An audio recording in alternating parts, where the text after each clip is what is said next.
So hi everyone, this is your mentor educator Akash Tyagi. और finally यार आज हम एंट्री कर चुके हैं अपने केमिकल काइनेटिक्स की थर्ड वीडियो में। हमने बहुत कुछ कवर कर लिया है केमिकल काइनेटिक्स में और आज हम फाइनली करने वाले हैं बच्चों zero order kinetics, zero order reaction को। और हां, अगर तुम्हें रेगुलरली क्लास में मजा आ रहा है, तुम पसंद कर रहे हो क्लास को, तो यार क्लास में कमेंट और लाइक करना बिल्कुल मत भूला करो। और हाँ, जिसने सब्सक्राइब नहीं किया है चैनल को सब्सक्राइब भी कर लो। चलिए यार आगे बढ़ते हैं बिना किसी टाइम को वेस्ट किए हुए अपने केमिकल काइनेटिक्स में जीरो ऑर्डर रिएक्शन पे। लेकिन आज एक बहुत इंपॉर्टेंट बात है जिसमें मुझे चर्चा करनी है और वो ये है कि अभी भी बहुत सारे नीट 2024-25 या फिर जेईई 2024-25 वाले बच्चे ऐसे हैं जिनके मन में भी असमंजस का थोड़ा सा मामला जो है यहां पे है कि सर अभी एनटीए ने बताया नहीं है अभी कि यार एनसीईआरटी में बहुत सारे चैप्टर्स रिवाइज हो गए हैं, क्या मुझे वो करने चाहिए, क्या वो मुझे नहीं करने चाहिए। और यार ये बात को अब तुम्हारी जो मैं आज तुम्हें बताऊंगा ना, इसके बाद तुम्हारा लास्ट डिसीजन होना चाहिए तुम्हारे मन में कि हाँ यार मुझे क्या करना है क्या नहीं करना। अब डाउट जो है खत्म कर दो, क्योंकि तुम्हारे पास इतना समय है ही नहीं कि तुम डाउट्स में ही अपना बहुत सारा समय गुजार दो। तो एक बात बोलूंगा, ध्यान रखना, क्योंकि तुम नीट और जेईई एस्पायरेंट हो, तो बहुत ही एक अच्छा कोट है कि जब हौसला बना लिया ऊंची उड़ान का, क्या है, जब हौसला बना लिया ऊंची उड़ान का तो फिर क्यों ही कद देखना ऊंचे आसमान का। भाई अगर ये बात सीबीएसई वाले सोचे एक बार को कि मैं क्यों करूं इन चैप्टर्स को, तो उनका बनता है भाई, उनका बनता है। लेकिन तुम हो जेईई और नीट के एस्पायरेंट, तुम्हारे लिए नहीं बनता। जब तक स्टेट्स ऑफ मैटर नहीं करोगे तब तक क्या करोगे थर्मोडायनेमिक्स में। तो तुम्हें तो करना पड़ेगा क्योंकि तुम्हें जाना है डेप्थ में। तो अपने दिमाग से निकाल दो कि यार मैं तो ये चैप्टर छोड़ दूंगा, या फिर ये अभी मैं शुरू ही नहीं कर रहा हूं, अभी तो मैं सॉलिड स्टेट करूंगा ही नहीं, अभी तो मैं स्टेट्स ऑफ मैटर करूंगा ही नहीं। तुम्हें करना पड़ेगा, तुम्हारे पास कोई ऑप्शन नहीं है, क्योंकि तुम्हें ऊंची उड़ान के लिए हवा भरनी है भैया, है ना। चलिए तो इस बात को यहीं पे खत्म करते हैं और आगे बढ़ते हैं अपने केमिकल काइनेटिक्स के वीडियो नंबर 3 पे। आ जाओ बच्चों, आगे बढ़ने से पहले लास्ट क्लास में हमने रेट कांस्टेंट के बारे में देखा था। चलो रेट कांस्टेंट में थोड़ा सा भी और पढ़ना बाकी है, आ जाओ। अगर तुम्हें ध्यान हो, लास्ट टाइम हमने रेट कांस्टेंट पढ़ लिया था, लेकिन उसके बाद हमने पढ़ा था कि रेट ऑफ द रिएक्शन 3 तरह का हो सकता है। सॉरी, रेट ऑफ रिएक्शन 2 तरह से और डिवाइड हो सकता है, रेट ऑफ अपीयरेंस और रेट ऑफ डिसअपीयरेंस। याद है सभी को, हमने 3 चीजें पढ़ी थी। कौन कौन सी पढ़ी थी? हमने बात की थी ROR की, हमने बात की थी ROD की, और हमने बात की थी ROA की, जिसमें कि हमारे पास एक रिलेशन भी था कि ROR is equals to ROD upon में n equals to ROA upon में n, वेयर n क्या है यहां पे, स्टोइकियोमेट्रिक कॉफिशिएंट है जो भी रिएक्शन में आपको दिए हुए होंगे। क्या आपको याद है? जब रेट बच्चों 3 तरह का होता है तो क्या मैं ये कह सकता हूं कि रेट कांस्टेंट भी तो 3 तरह का होना चाहिए? आंसर है हां। तो रेट कांस्टेंट भी बच्चों 3 तरह का होता है। एक तो रेट ऑफ रिएक्शन के लिए रेट कांस्टेंट होता है, एक होता है रेट ऑफ अपीयरेंस के लिए रेट कांस्टेंट, और एक होता है रेट ऑफ डिसअपीयरेंस के लिए भी रेट कांस्टेंट। तो चलिए चर्चा करते हैं इस बात पे भी, आ जाइए। तो लिखो यहां पे द रेट लॉ एक्सप्रेशन, या फिर in rate law expression, in rate law expression, rate can be of any type, rate can be of any type, ठीक है। रेट किसी भी टाइप की हो सकती है, वो रेट ऑफ रिएक्शन हो सकती है, वो रेट ऑफ डिसअपीयरेंस हो सकता है, वो रेट ऑफ अपीयरेंस हो सकता है। कैसे डिसाइड करेंगे? तो लिखो which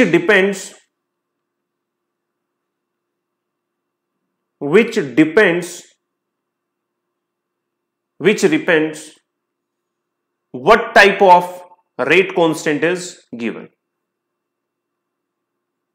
what type of rate constant is given। भाई क्लियर सी बात है, अगर आपको एक न्यूमेरिकल दिया हुआ है, उसमें रेट कांस्टेंट आपको अपीयरेंस का दिया हुआ है और रेट ऑफ रिएक्शन आपसे पूछी है, तो आप डायरेक्टली फॉर्मूला नहीं लगा सकते। वहां पे आपको क्या करना पड़ेगा, पहले रेट ऑफ डिसअपीयरेंस ही निकालनी पड़ेगी और फिर इस रिलेशन को यूज करके रेट ऑफ रिएक्शन को फाइंड करना पड़ेगा। ठीक है, आधे बच्चे गड़बड़ कर देते हैं, डायरेक्टली निकाल देते हैं, जबकि ऐसा पॉसिबल ही नहीं है। चलिए एक एग्जांपल ले लेते हैं। मान के चलो मेरे पास एक रिएक्शन है बच्चों, AA विच गिव्स BB, सही बात है। चलिए तो यहां से इसके रेट का फॉर्मूला क्या होगा बच्चों? Rate will be K A की पावर A। अच्छा, क्या ये A होगा, ये जरूरी है बच्चों? क्या यहां पे जो ऑर्डर होगा वो ए होगा, ये जरूरी है? आंसर है नहीं। ऑर्डर स्टोइकियोमेट्रिक कोएफिशिएंट केवल एलिमेंट्री रिएक्शन में होता है, और हमें यहां पे नहीं बताया गया कि एलिमेंट्री रिएक्शन है कि कॉम्प्लेक्स रिएक्शन है ना। So order can be anything, तो मैं यहां पे कह देता हूं एन। जरूरी नहीं है कि यहां पे ए के इक्वल ही होगा एन। तो एन क्या है यहां पे बच्चों? ऑर्डर है, ठीक है। इसको कंफ्यूज मत होना, ठीक है ना, इससे कंफ्यूज मत होना। चलिए, ये एन वो वाला एन अलग है, स्टोइकियोमेट्रिक कोएफिशिएंट वाला, ये ऑर्डर वाला एन है। यहां तक बात सबको समझ में आ गई? अब ध्यान से एक बात समझना जो मैं तुम्हें बता रहा हूं, देखो, इफ ए पॉइंट में देखना, इफ हमें जो के की वैल्यू दी हुई है, या फिर आपको ये कह दो कि जो रेट कांस्टेंट है वो एक्चुअली में के आर है, तो के आर का मतलब है रेट कांस्टेंट ऑफ रिएक्शन। क्या है? रेट कांस्टेंट ऑफ रिएक्शन है। ऐसे में आपका जो आर ओ आर है वो डायरेक्टली निकल जाएगा इस के आर को पुट करके ए की पावर एन रख के। बोलो हां या ना?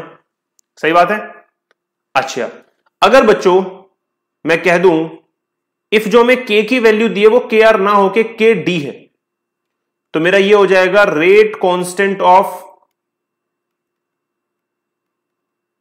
डिसअपियरेंस, और मेरी जो वैल्यू आएगी वो आर ओ आर की ना के आर ओ डी की आएगी, के डी ए की पावर एन। अच्छा, अब बहुत सारे लोग बोलेंगे सर रेट ऑफ डिसअपियरेंस में आपने ए क्यों ले लिया? भाई ए का डिसअपियरेंस होता है। आंसर है हाँ, यस सर, ठीक है, कोई दिक्कत नहीं है। भाई रिएक्टेंट का डिसअपियरेंस होता है ना। अच्छा, नेक्स्ट, इफ के इक्वल्स टू के ए, तो रेट कांस्टेंट ऑफ अपीयरेंस, जिसको आप निकाल सकते हो R O A equals to K D. अब यहां पे point to be noted my lord वाली बात आती है, क्योंकि क्या आप यहां पे ए की पावर एन लिख सकते हो कि आपको बी की पावर एन लिखना पड़ेगा? यार रेट कभी भी प्रोडक्ट पे डिपेंड ही नहीं करता, तो अपीयरेंस या डिसअपियरेंस का मतलब ही कुछ नहीं है। अगर आप रेट लो लगा रहे हो तो it always depend on the reactant. तो यहां पर भी आप क्या लगाओगे? ए की पावर एन लगाओगे। बात समझ में आ रही है? नहीं, आधे लोग यहां पे गोल कर जाते हैं, अरे सर ये क्या कर रहे हो, अपीयरेंस में आप ए क्यों लगा रहे हो? बेटे रेट लो की बात कर रहे हैं हम लोग, है ना, हम खाली रेट नहीं निकाल रहे, रेट लो की बात कर रहे हैं यहां पे। क्या ये तीनों बातें समझ में आ गई? हाँ या ना? चलिए, अब यहां से काम करते हैं, एक रिलेशन निकाल लेते हैं के आर के डी और के ए में। सॉरी, यहां पे के ए होना चाहिए, दिस इज अपीयरेंस, ठीक है ना। चलिए, अब ध्यान दो, ऊपर वाले इस फॉर्मूले में आ जाओ। क्या आपको दिख रहा है ऊपर क्या लिखा है ना? इसको मैं डी और ए ना लिख के, डिसअपियरेंस किसका होता है बच्चों? डिसअपियरेंस होता है तुम्हारे रिएक्टेंट का, तो एन आर, और ये प्रोडक्ट का तो एनपी लिख देते हैं। चलो, अब ध्यान से देखना, मैं काम कर रहा हूं, सब पता है, इस वाले फॉर्मूले में इन वैल्यूज को पुट कर देते हैं। तो आर ओ आर की वैल्यू क्या पुट की जाएगी? के आर, इसको इक्वेशन 1 मान लेता हूं, इन इक्वेशन 1, ठीक है। तो के आर, आर ओ आर की जगह लिख दिया मैंने के आर ए की power n is equals to R O D की जगह के डी ए की पावर एन अपॉन में कितना हो जाएगा बच्चों यहां पे? N R equals to K ए की पावर एन अपॉन में कितना? तुम्हारा एन पी, प्रोडक्ट। क्या यहां तक सभी को बात समझ में आ रही है? प्रोडक्ट ए की पावर एन तीनों में रिड्यूस हो जाएगी, ठीक है, हो जाएगी कि नहीं हो जाएगी? अगर हो जाएगी तो जरा मैं साइड में लिख रहा हूं, क्योंकि नीचे मैंने जगह नहीं छोड़ी है, पता नहीं क्यों, यहां पे आपको दिख जाएगा, ठीक है।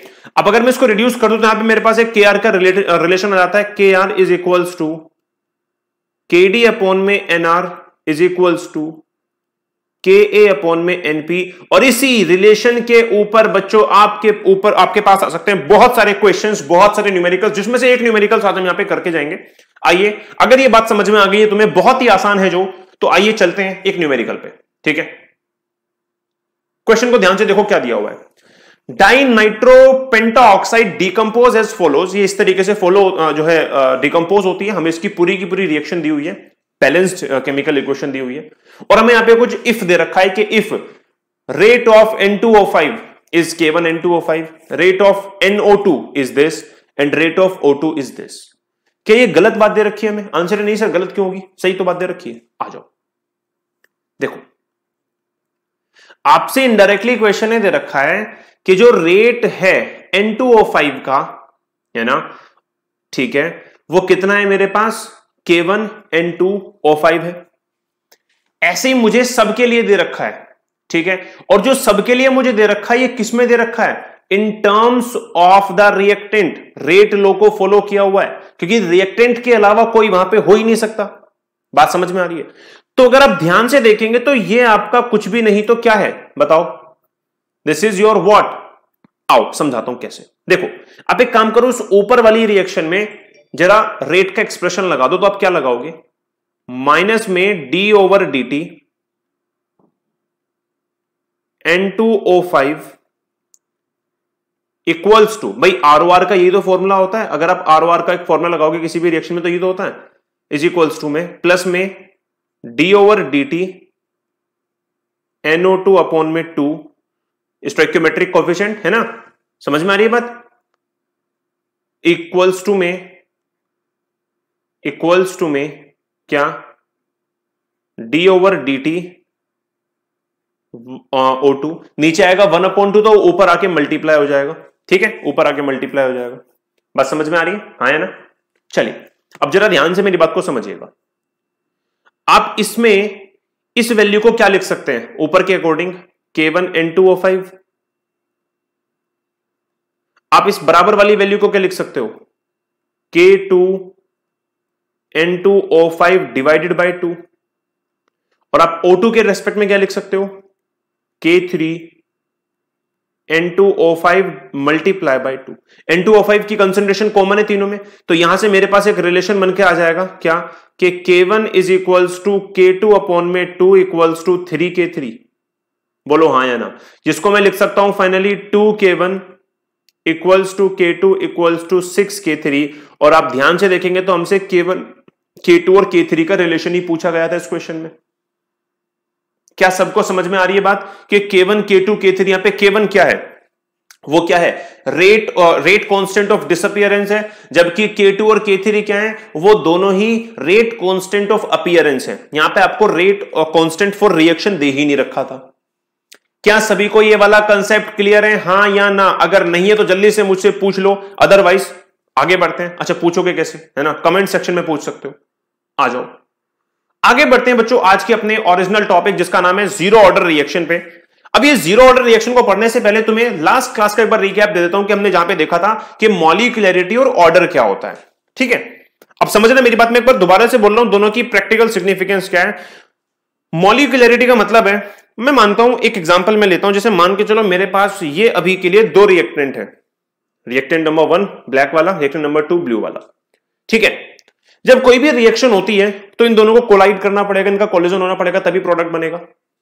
जब ये कोलिजन करते हैं तो थ्योरेटिकली जितने भी रिएक्टेंट आपस में कोलिजन करते हैं प्रोडक्ट बनाने के लिए, वो ही उनका मॉलिक्यूलरिटी कहलाता है। यानी कि इस रिएक्शन में इसका मॉलिक्यूलरिटी कितना है, 2 है। Point to be noted my Lord, आया ना, मॉलिक्यूलरिटी 2 है। अब ध्यान देना, हुआ ये कि मैंने क्या देखा कि एक सेकंड, ये मेरे पास ए रिएक्टेंट, ये मेरे पास बी रिएक्टेंट है। रिएक्शन एक पर्टिकुलर रेट पे हो रही है, मैंने इस वाले को, इस ब्लू वाले को कांस्टेंट रखा और ए वाले की कंसंट्रेशन को डबल कर दिया। जब मैंने डबल कर दिया और मैंने रेट को देखा एक्सपेरिमेंटली, रेट पे कोई फर्क नहीं पड़ रहा। इसका मतलब यह है कि इस ब्लैक वाले रिएक्टेंट की वजह से प्रोडक्ट के रेट पे या फिर रिएक्शन के रेट पे कोई फर्क ही नहीं पड़ता। मतलब कि रिएक्शन के ऑर्डर में इसका कंट्रीब्यूशन 0 है। क्यों? क्योंकि इसके कंसंट्रेशन से कोई फर्क ही नहीं पड़ रहा। रेट लॉ में रिएक्टेंट की कंसंट्रेशन मैटर करती है, हमने पढ़ा था, लेकिन इसकी कंसंट्रेशन चेंज करने से रेट पे कोई फर्क ही नहीं पड़ रहा। तो मतलब यहां पे हम क्या कर दें, इसकी कंसंट्रेशन की पावर 0 कर दें, क्योंकि इससे कोई फर्क ही नहीं पड़ रहा रेट पे। अब आ जाओ ब्लू वाले में, मैंने अब की बार इसको कांस्टेंट रखा और इसकी कंसंट्रेशन को डबल कर दिया। तो मैंने क्या देखा कि मेरी जो रेट ऑफ द रिएक्शन है वो भी डबल हो गई। तो क्या मैं ये कह सकता हूं कि इस ब्लू वाले की रिएक्टेंट पे रेट ऑफ द रिएक्शन क्योंकि डिपेंड कर रहा है तो इसका ऑर्डर 1 होना चाहिए। 1 क्यों? क्योंकि इसको डबल करने से वो भी डबल हो रहा है, तो रेट 1 हो गया, ऑर्डर 1 हो गया। इसको डबल करने से अगर वो डबल ना होके 4 टाइम्स हो जाता तो मैं कह देता ऑर्डर 2 हो गया। तो ऑर्डर का सिग्निफिकेंस समझ रहे हो नहीं? ठीक है। मॉलिक्यूलरिटी आप ऑन पेपर कह सकते हो कि ये रिएक्टेंट लिए थे, कोलिजन होगा, मॉलिक्यूलरिटी आ गई। लेकिन ऑर्डर क्या आप बिना एक्सपेरिमेंट करे बता सकते हो कभी भी? आंसर है नहीं, एक्सपेरिमेंटल डाटा है ऑर्डर तो। ठीक है, चलिए, तो जीरो ऑर्डर रिएक्शन का फिर मतलब क्या रह गया सर? जीरो ऑर्डर रिएक्शन का इस बेसिस पे जरा मतलब बताइए, लिखिए। A reaction is said to be zero order if its rate is independent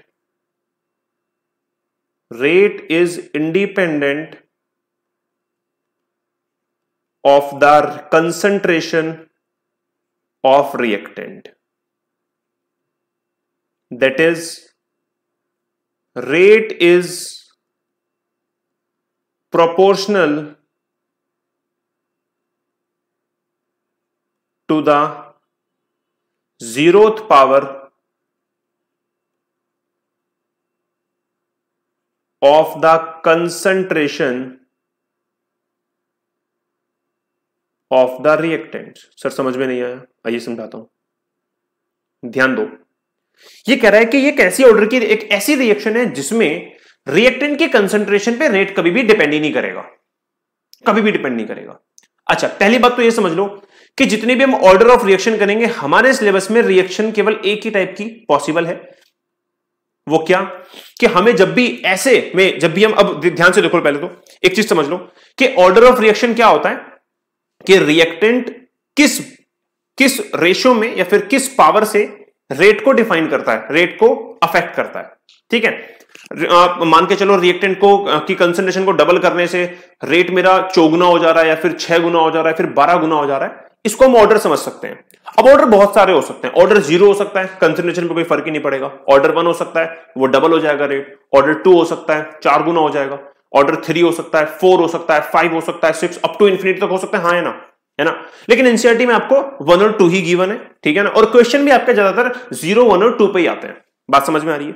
लेकिन हमारे सिलेबस में ऐसा कोई वेल डिफाइंड नहीं है कि आपको केवल यहीं तक पढ़ना है। आपके लिए क्वेश्चन कहीं तक भी आ सकता है। अगर आप एक कॉम्पिटिटिव एग्जाम की तैयारी कर रहे हैं, अगर मैं नीट की बात करूं तो आज तक 2 से ऊपर नहीं आया है ना, 1 या 2 मैक्सिमम आते हैं। इतने ऑर्डर के ऊपर ही रिएक्शन आते हैं, मतलब क्वेश्चन आते हैं, उससे ऊपर आपके आते ही नहीं है। लेकिन हमें यह पता होना चाहिए कि ऑर्डर कितना भी हो सकता है, पहली बात। इतनी बात सबको समझ में आ रही है? अब क्वेश्चन ये कह रहा है reaction is said to be zero order if its rate is independent to the concentration of the reactant, मतलब कि उसके रेट के फॉर्मूले में कंसंट्रेशन की वैल्यू ही नहीं होनी चाहिए, क्योंकि अगर वैल्यू होगी तो डिफाइन करेगा। अब वैल्यू को कैसे हटाएं? अगर हम उसकी पावर, हम हमेशा कहते हैं ना raise to the power stoichiometric coefficient. Stoichiometric coefficient क्या होता है? वो उस केस में ऑर्डर होता है यहां पे, है ना। अगर मैं उस ऑर्डर को 0 लिख दूं तो अगर मैं रेट के, मान लो कि चलो कि मेरे पास ए रिएक्टेंट से मैंने प्रोडक्ट बनाया, हाँ, तो मैं बोल रहा था कि हमारे केस में, हमारे सिलेबस में सब ऑर्डर की रिएक्शन को स्टडी करने के लिए केवल यही टाइप की रिएक्शन पॉसिबल है। मोर देन 1 रिएक्टेंट नहीं होने चाहिए, क्योंकि डाटा इतना ज्यादा आपको कंसीडर करना पड़ेगा कि आपके लेवल पे वो ऊपर निकल जाएगा। तो जेई, एडवांस, मेंस, नीट, आपको केवल यही टाइप की रिएक्शन के लिए इन रिएक्शंस को स्टडी करना होता है। पहली बात, केवल एक ही रिएक्टेंट होगा। प्रोडक्ट से में मतलब नहीं है, क्योंकि प्रोडक्ट में रेट लो का कोई काम ही नहीं होता। ठीक है, अब ध्यान दो, ए से प्रोडक्ट बन रहा है, ठीक है। अब मैं तुम्हें एक बात समझाता हूं, इसको सॉल्व करने के लिए एक काम करते हैं। मान लो कि initially at t equals to 0 the concentration of A is A naught. इसको आप स्मॉल ए से भी डिनोट कर सकते हो, बहुत बार एनसीईआरटी में इसको स्मॉल ए दिया होता है, ठीक है। At t equals to t, कुछ भी समय बाद, भाई हमारा जो रिएक्टेंट है वो तो घटता है ना, तो मान लो कि वो ए टी में कन्वर्ट हो गया, ठीक है। और एटी कैसे आया होगा? आपने इनिशियल में से कुछ ना कुछ माइनस किया होगा, वो माइनस जो किया हमने वो एक्स लिख दिया, जो कंज्यूम अमाउंट है प्रोडक्ट बनाने के लिए वो एक्स मान ले, तो ए माइनस एक्स हो गया, हो गया। अच्छा, अब आप रेट का फॉर्मूला कैसे लिखते हो? तो आप रेट लिखते हो कुछ ऐसे कि रेट इक्वल्स टू रिएक्टेंट के लिए माइनस में D A over D T, ये लिख सकते हो। अरे हाँ या ना, ये लिखते हो ना। इसको आप ऐसे भी तो लिख सकते थे कि ए की पावर, अब क्योंकि ये 0 ऑर्डर है, ए यहां पे होने ही नहीं चाहिए, ए की कंसंट्रेशन होनी ही चाहिए, 0 रख दो 1 हो जाएगा, तो ये आ जाएगा के। कहने का तात्पर्य ये हुआ कि क्योंकि रेट लो के अकॉर्डिंग हमारा जो फॉर्मूला होता है rate equals to rate constant multiply the concentration of the reactant raise to the power order of the reaction. अगर ऑर्डर मेरी 0 हो गई तो मेरा कंसंट्रेशन वहां पे 1 बन गया, जिसके कारण रेट हमेशा के इक्वल है। कहने का मतलब क्या हुआ कि नोट डाल के लिख लेते हैं, इन जीरो ऑर्डर रिएक्शन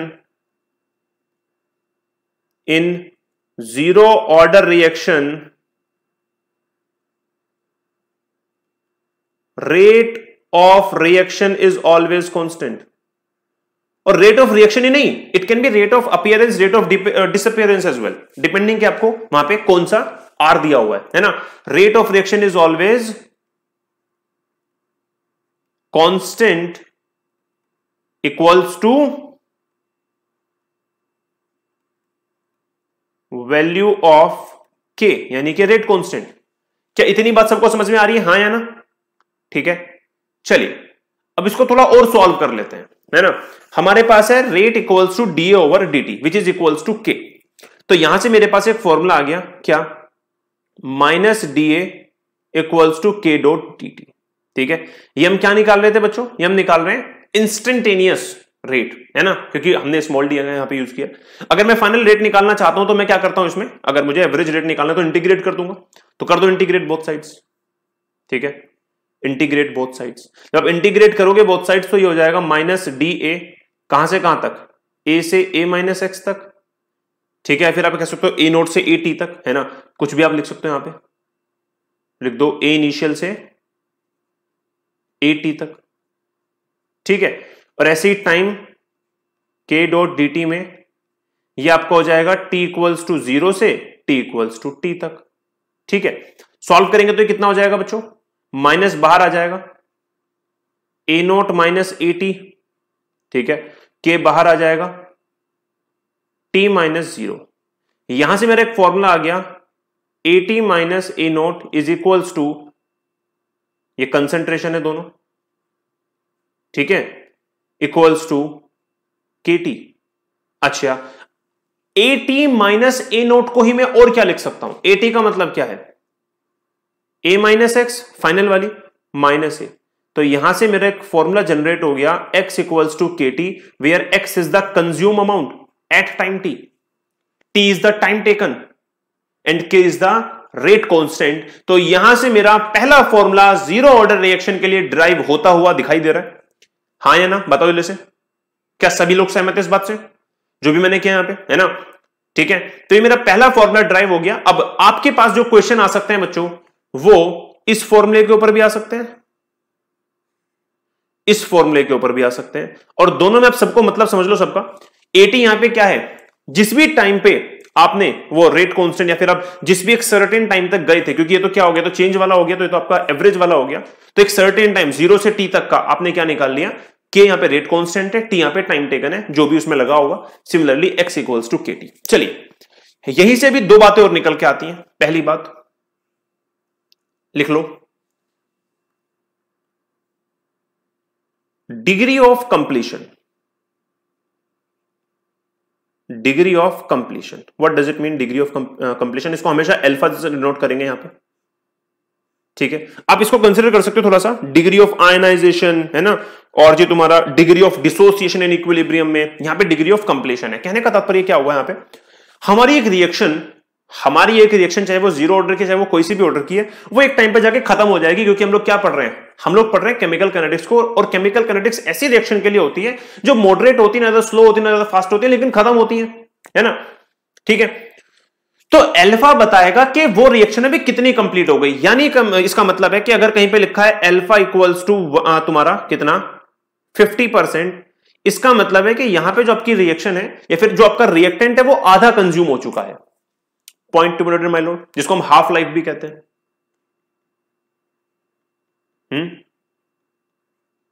बात समझ में आ रही है? इसको हम क्या कहते हैं? हाफ लाइफ भी कहते हैं। अगर कहीं पे लिखा है अल्फा इक्वल्स टू 100%, इसका मतलब क्या हुआ? इसका मतलब क्या हुआ कि यहां पे हम लोग बात कर रहे हैं क्या कि 100% यहां पे कंप्लीट हो गई है। क्या कहते हैं इसको? कंप्लीशन ऑफ रिएक्शन कहते हैं।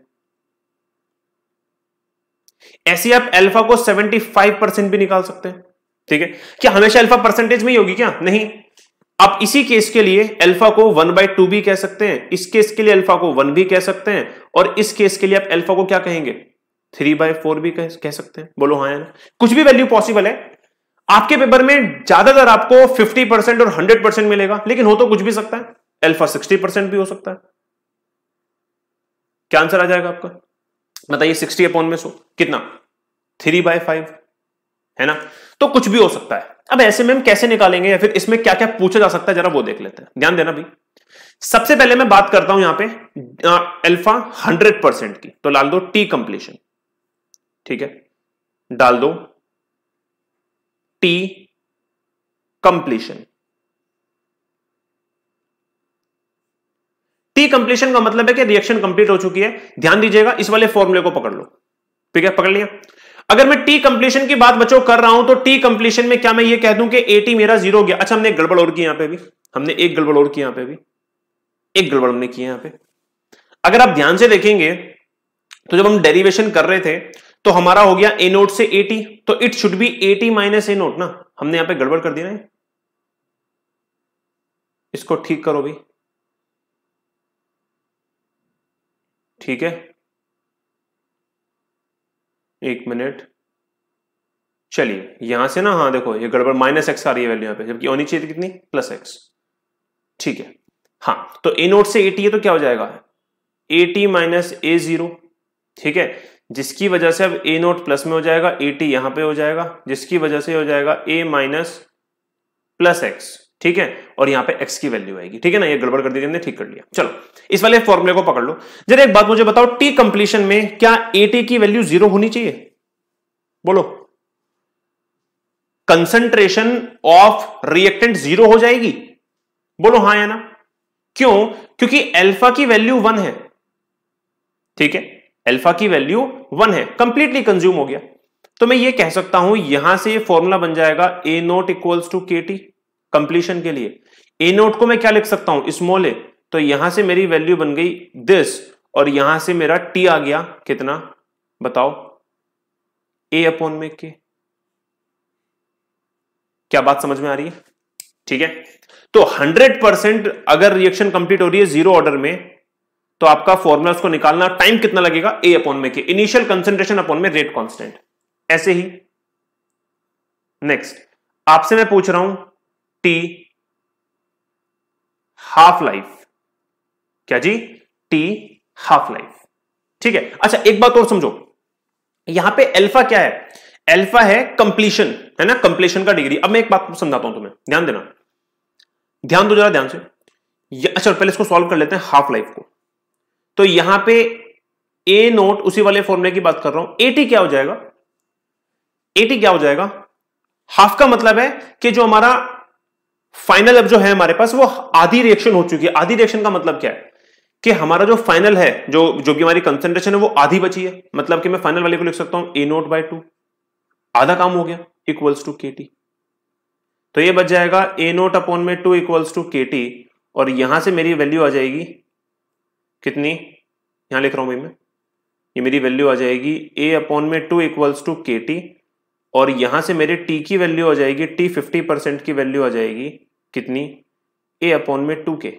अब एक दिमाग लगाओगे, 100% टाइम काम होने के लिए ए अपॉन के वैल्यू आ रही है, आधा काम होने के लिए ए अपॉन के का आधा ही वैल्यू आ रही है। इसका मतलब यह हुआ कि हम लोग ये समझ सकते हैं कि 0 ऑर्डर रिएक्शन में जो टाइम है वो यूनिटरी मेथड से लग रहा है। 100% काम होने के लिए ए अपॉन के टाइम, 50% होने के लिए उसका आधा, 25% होने के लिए 50% का भी आधा, या फिर ए अपॉन के का 4 टाइम्स। मतलब कि हम यहां पे ये समझ सकते हैं कि अगर मैं बात करूं टाइम की, तो टाइम यहां पे यूनिटरी मेथड से लग रहा होगा इन 0 ऑर्डर रिएक्शन। बोलो हां या ना। क्या इतनी बात सबको समझ में आ रही है? जल्दी से बताओ, क्लियर है यहां तक बात? ठीक है, ऐसे ही आप सब कुछ निकाल सकते हो। ऐसे आप बहुत सारी वैल्यूज यहां पे निकाल सकते हो। टी 50% के अलावा, टी 100% के अलावा, टी आप 75 भी निकाल सकते हो। ठीक है, हम एक काम करते हैं, हम एक जनरल फॉर्मूला बना लेते हैं अल्फा की वैल्यू के लिए। ध्यान देना, क्या मैं लिख सकता हूं एटी इज इक्वल्स टू होता है कितना बच्चों? ए नोट इनिशियल में से माइनस कर दो जितना कंज्यूम हो गया होगा उस पर्टिकुलर टाइम पे, है ना, उस पर्टिकुलर टाइम पे जितना भी कंज्यूम हो गया होगा उसको, जिसको हम अभी तक एक्स कहते हैं, है ना। कंज्यूम हुआ होगा कितना, ये किस पे डिपेंड करता है, अल्फा पे डिपेंड करता है। तो मैं ये बात कर दूं कि जितनी भी रिएक्शन हुई होगी उसी के अकॉर्डिंग कंज्यूम, जैसे कि मान लो आधी रिएक्शन हुई होगी तो मैं कह दूं ए नोट का आधा। अगर मेरी रिएक्शन जैसे कि यहां पे हो रही थी कितनी, 3/4 हो रही थी, तो मैं कह दूं क्या, ए नोट मल्टीप्लाई बाय 3/4, इतना माइनस कर दो, क्योंकि रिएक्शन इतनी होगी तो इतना कंज्यूम हो गया होगा। इससे मेरा एक फॉर्मूला बन गया यहां पे, क्या फॉर्मूला बन गया मेरा यहां पे, ए टी को निकालने का, ए naught minus A note alpha, और यहां से ए टी का फॉर्मूला आ गया ए नोट ब्रैकेट में ले लो 1 माइनस अल्फा। सहमत हो, बताओ भाई। किसी भी पर्टिकुलर जब रिएक्शन कंप्लीट हो जाती है मेरी, तो एटी का फॉर्मूला क्या है, ए नोट माइनस जितना कंज्यूम हो गया, जितना भी कंज्यूम हो गया डिपेंड करेगा रिएक्शन कितनी कंप्लीट हो गई। रिएक्शन हाफ कंप्लीट हुई है तो इनिशियल कंसंट्रेशन का आधा कर दो, 3/4 कंप्लीट हुई है तो इनिशियल कंसंट्रेशन का 3/4 कर दो, और जितनी भी हुई है तो हम यहां से मल्टीप्लाई कर देते हैं अल्फा को, है ना। 3/5 होती तो 3/5 से मल्टीप्लाई कर देते, फॉर्मूला बन गया A T equals to A naught minus में 1 माइनस अल्फा। ठीक है, इसी को समझने के लिए हम एक काम करते हैं, हम यहां पे सॉल्व करते हैं जरा टी 75% की वैल्यू। 75% का मतलब और क्या होता है, टी कितना, 3/4 की वैल्यू। ठीक है, तो मेरे पास अल्फा की वैल्यू कितनी आ गई बच्चों, 3/4 आ गई। ठीक है, तो मेरे पास यहां से ए टी की वैल्यू कितनी आ जाएगी, ए नोट 1 माइनस 3/4, ए टी की वैल्यू आ जाएगी मेरे पास ए नोट इंटू में कितनी, 1/4। आ जाओ ऊपर वाले फॉर्मूले में, ऊपर वाला फॉर्मूला क्या है मेरा, ए नोट माइनस ए टी, तो मेरा हो जाएगा ए नोट माइनस में ए नोट बाय 4 इक्वल्स टू में कितना, कितना था, के टी था वो, है ना, कितना था, के टी था वो। ठीक है, और यहां से मेरा आ गया 3 ए नोट अपॉन में 4 इक्वल्स टू के टी, तो मेरे यहां से टी 75% या फिर 3/4 की वैल्यू आ गई 3a अपॉन 4k। बताओ हाँ या ना, क्लियर है। ठीक है, तो यहां से हमने दो बातें लगाई हैं, यहां से हमने दो बातों को जो है नोट कर लेना है। पहला कि for zero order reaction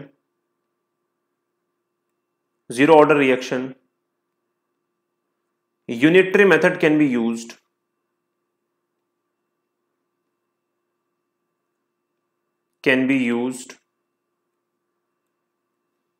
to calculate time, क्योंकि हमने भी अभी प्रूफ किया है ना, अभी भी प्रूफ किया। ठीक है ना, चलिए देखा ना अभी तक हमने कि यार 100% रिएक्शन होने में a अपॉन के, 50% होने में a अपॉन 2k। आपसे मैं पूछ रहा हूं 25% का निकाल के देख लो एक बार, अगर आपको लग रहा है ना डाउट से, मुझे डाउट आ रहा है ना। आप एक काम करिए, आप 25% के लिए निकाल के देखिए, T25 को क्या लिख सकते हो, T 1/4 लिख सकते हो। तो यहां से आपके ए नोट सॉरी ए टी की वैल्यू कितनी आ जाएगी, ए नोट 1/4 कितनी आ गई वैल्यू है, ये आ गई आपकी ए नोट 3/4।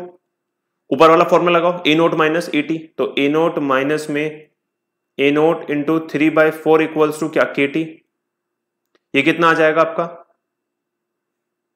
ये आपका आ जाएगा, दिख रहा होगा साफ साफ, 4 ए नोट माइनस में, तो ए note bye 4 equals to K T. तो यहां से टी 25% की वैल्यू आ जाएगी आपकी ए अपॉन में 4 के। ध्यान दो 4 बार डिवाइड कर दिया है ना। अगर आपने रिएक्शन को टाइम को देखो ध्यान से, है ना, तो कितना आ रहा है, 4 बार ही आ रहा है डिवाइड होके ए बाई के। ठीक है, 50% के बेसिस पे ये आधा है, तो a/2k का आधा कितना होता है, a/4k होता है। हा, क्या बात समझ में आ रही है। ठीक है, चलिए अगर यहां तक बातें समझ में आ गई तो एक क्वेश्चन लगा लेते हैं, क्योंकि हमारे पास अब क्वेश्चन ही बचे हैं। आइए क्वेश्चन की ओर बढ़ते हैं। क्वेश्चन है जीरो ऑर्डर रिएक्शन के बेसिस पे the rate constant for a zero order reaction is इतना। हमें रेट कांस्टेंट यानी कि के की वैल्यू दे रखी है, ठीक है ना, के की वैल्यू दे रखी, बताया नहीं हुआ किसकी है, तो मैं पे क्या मान लेंगे, के वैल्यू हमारी के की है, ना अपीयरेंस ना डिसअपीयरेंस, कितनी है 2 × 10⁻⁻² मीटर पर सेकंड, मोलर पर सेकंड। ठीक है, molar, molarity. If the concentration of the reaction after 25 second is इतना, T अगर 25 सेकंड है, ठीक है, if the concentration of the reaction after 25 second, तो मेरी AT की वैल्यू यहां पे इस केस में दे दी 0.25 मोलर, और मुझे A नोट पूछा गया है। क्वेश्चन समझ में आया? रेट मेरा वो रहा 25 सेकंड में, AT की वैल्यू इतनी हो जाती, तो बताओ A नोट कितना हुआ? Simple, A naught minus AT equals to में KT, ये फॉर्मूला था जीरो ऑर्डर में, है ना, जिसको आप X इक्वल्स टू KT भी कहते हैं। A नोट हमें निकालनी है, A नोट है 0.25, ठीक है, 0.25, K की value 2 into 10 to the power -2 into में कितना 25, तो ये हो जाएगा 0.25 इक्वल्स टू में 0.50, और यहां से A नोट की वैल्यू आ जाएगी 0.75 मोलर, और ये आपका फाइनल आंसर हो जाता है। क्लियर है? सही बात है। अगला सवाल ध्यान दो, the time for half life period of A zero order reaction, मेरे पास एक जीरो ऑर्डर रिएक्शन है, ए से प्रोडक्ट बन रहा है, एक ही टाइप की रिएक्शन है, इसका जो हाफ लाइफ पीरियड है वो 1 आवर दे रखा है, मतलब कि मुझे T हाफ दे दिया 1 hour. When the initial concentration of the reactant is 2 molar, जब इनिशियल कंसेंट्रेशन जो है वो 2 मोलर है, ठीक है, तब हमारा जो हाफ टाइम है वो 1 आवर है। नाउ ध्यान रखना एक बात, इनिशियल कंसेंट्रेशन के लिए रेट डिपेंड नहीं करता, लेकिन टाइम तो डिपेंड करेगा ना, है ना, टाइम तो डिपेंड करेगा, रेट डिपेंड नहीं करता। कैसे समझाता हूं, how much time does it take for its concentration to come from this to this, अगर इसकी कंसेंट्रेशन में ये चेंज हो रहा है ना, तो आपको बताना है टाइम टेकन कितना लगेगा। अब तुम ये थोड़ा ना कह सकते हो कि अरे देखो सर, यहां पे भी तो हाफ कंप्लीशन हो रहा है ना, ये भी तो हाफ कंप्लीशन हो रहा है, तो सर अगर हाफ टाइम 1 आवर है तो इसका भी 1 आवर होना चाहिए। अबे दिमाग लगाओ, बुद्धि लगाओ, बुद्धि। कैसे लगाओगे बुद्धि? ऊपर देखो, ऊपर वाले केस में आप ध्यान से देखो, T कंप्लीशन अगर A/K है तो हाफ लाइफ A/2K है, ठीक है, लेकिन अब जो T25 है वो कितना हो गया? A/4K हो गया। बात समझ में आ रही है? तो यूनिटरी मेथड आपको लगा के चलना है टाइम में, कभी सेम बता दो वहां पे, ठीक है। यहां पे कैसे कर सकते हैं समझाता हूं, 2 तरीके हैं इसको करने के, 2 तरीके। आपको पहले ये वाली वैल्यू दे दी, इसको पकड़ लो, ये है हाफ लाइफ, ठीक है, हाफ लाइफ में AT की वैल्यू हो जाएगी 1 मोलर। बताओ, आधा कंज्यूम होगा ना, 1 मोलर हो जाएगा। तो यहां से आप वो फॉर्मूला लगाओ AT वाला, तो हो जाएगा A naught minus AT equals to KT। K की वैल्यू आ जाएगी 1। अगर K की वैल्यू 1 आ गई, अब आ जाओ नीचे, फिर से वही फॉर्मूला लगा दो। AT कितना हो गया, सॉरी A नोट कितना है 0.50, AT 0.25 इक्वल्स टू K हमारा 1, रेट कांस्टेंट, ये हमेशा जो है कांस्टेंट है, ठीक है, मल्टीप्लाई बाय T, तो T की वैल्यू कितनी आ गई 0.25 सेकंड्स आ गई, है ना। कौन सा फॉर्मूला लगाया? A naught minus AT gives KT। भाई किसी भी रिएक्शन के लिए K तो कांस्टेंट होता है ना, अगर K मैंने पहले से निकाला, इसको यहां पे पुट कर दिया। ये तो हो गया मेथड नंबर 1, है ना। एक समझाता हूं तो मैं मेथड नंबर 2, जो हमने अभी अभी किया था उसके बेसिस पे। ध्यान दो मेथड नंबर 2 क्या है। सबसे पहले तुम ये देखो कि इनिशियल कंसेंट्रेशन 2 मोलर थी, इसकी हाफ लाइफ 1 मोलर पे होने के लिए 1 आवर है, बोलो हाँ है ना। अब अगर मैं इसको 1 मोलर से 0.5 मोलर पे लाऊंगा तो टाइम कितना होना चाहिए बताओ? जितना पहला तो उसका आधा होना चाहिए, है ना, 0.5 आवर। अरे क्यों, दिमाग लगाओ क्यों? अभी तो देखा था कि टाइम में यूनिटरी मेथड लगाएंगे। अगर 1 मोलर के चेंज होने पे 1 आवर लग रहा है, तो 0.5 मोलर पे कितना लगेगा? 0.5 आवर लगेगा। 0.25 मोलर में जाने में कितना टाइम लगेगा? पहले वाले का आधा, 0.25 आवर। यही आंसर आ रहा है वहां भी और यहां भी। बोलो बोलो, ठीक है। तो समझ में आ रही है जीरो ऑर्डर रिएक्शन की सिग्निफिकेंस। जीरो ऑर्डर रिएक्शन में क्या क्या तुम्हें ध्यान रखना है। जीरो ऑर्डर रिएक्शन में टाइम में क्या लगा सकते हैं? यूनिटरी मेथड लगा सकते हैं। क्या इतनी बात सबको समझ में आ रही है? हाँ या ना? चलिए, अगर आ रही है तो आगे बढ़ते हैं, और अगर नहीं आ रही है तो कमेंट सेक्शन में जरूर बताइएगा कि सर ये वाली बात समझ में नहीं आ रही है। बात करते हैं graph of zero order reaction. Zero order reaction में ग्राफ कैसे कैसे बन सकते हैं, तो दो ग्राफ आप मेजर यहां पे बना सकते हो, आपसे पूछे भी जाते हैं। पहला ग्राफ आप बनाइए rate versus concentration of reactant पे, ठीक है। तो ये सबसे आसान है, क्यों सर? भाई आपको अभी तो बताया गया था, क्या बताया गया था कि यार टाइम अगर देखो, सॉरी कंसंट्रेशन अगर आप देखो तो कंसंट्रेशन ऑफ रिएक्टेंट पे कभी भी रेट डिपेंड ही नहीं करता, रेट तो कांस्टेंट होता है के की वैल्यू के जितना। ये चलेगी वैल्यू, ये बनेगा ग्राफ, बताओ सही बात है, ठीक है। तो ग्राफ, पहला ग्राफ समझ में आ गया, कोई समस्या है किसी प्राणी को भी, ठीक है। अब ये कंसंट्रेशन उल्टी जा रही है, ध्यान रखना, कभी इसको उधर चला दो, क्योंकि रिएक्टेंट की तो घटती है ना, तो ये वाली वैल्यू क्या होगी, ए नोट होगी, यहां से शुरू हो रही है क्योंकि वैल्यू, ठीक है, हो रही होगी पीछे से कहीं से भी, लेकिन मान लेते हैं ए नोट, ठीक है, और कहीं पे भी आप ले लोगे तो वो ए टी हो जाएगी, ठीक है। अच्छा, दूसरा ग्राफ बच्चों क्या बना सकते हो आप, रेट वर्सेस, सॉरी रेट नहीं, इनिशियल कंसंट्रेशन वर्सेस टाइम।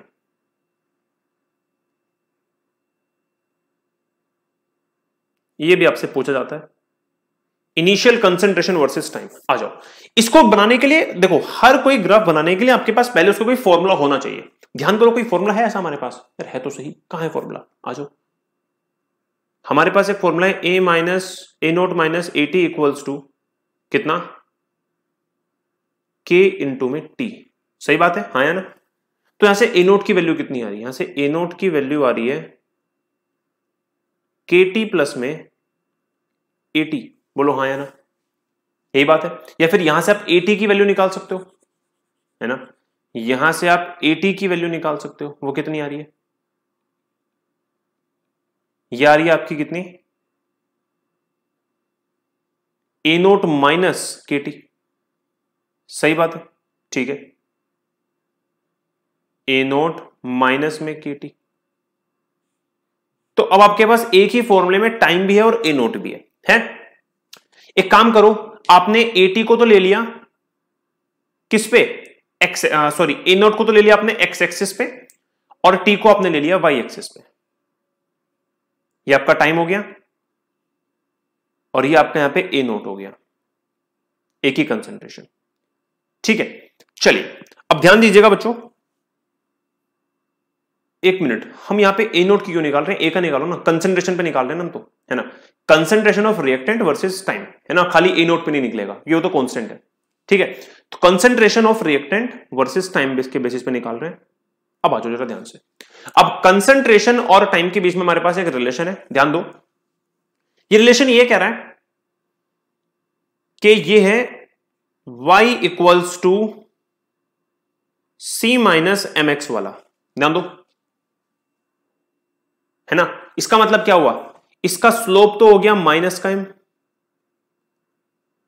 और इसका इंटरसेप्ट हो गया c, यानी कि माइनस m की जगह क्या लिखोगे यहां पे, बताओ जल्दी बोलो, माइनस के, और इसका इंटरसेप्ट हो गया c यानी के ए नोट, ठीक है। तो जरा इंटरसेप्ट ड्रॉ कर दो, ये वाली वैल्यू हो गई आपकी ए नोट की, और यहां से अब ये शुरू होगा, क्योंकि स्लोप इसका नेगेटिव है ना, और y equals to M X plus C वाला है, तो ये कुछ ऐसे बनना चाहिए ग्राफ, ये आपको बनाना आता है मैथमेटिक्स में, ठीक है। तो ये बन गया आपका final graph, concentration of reactant versus time.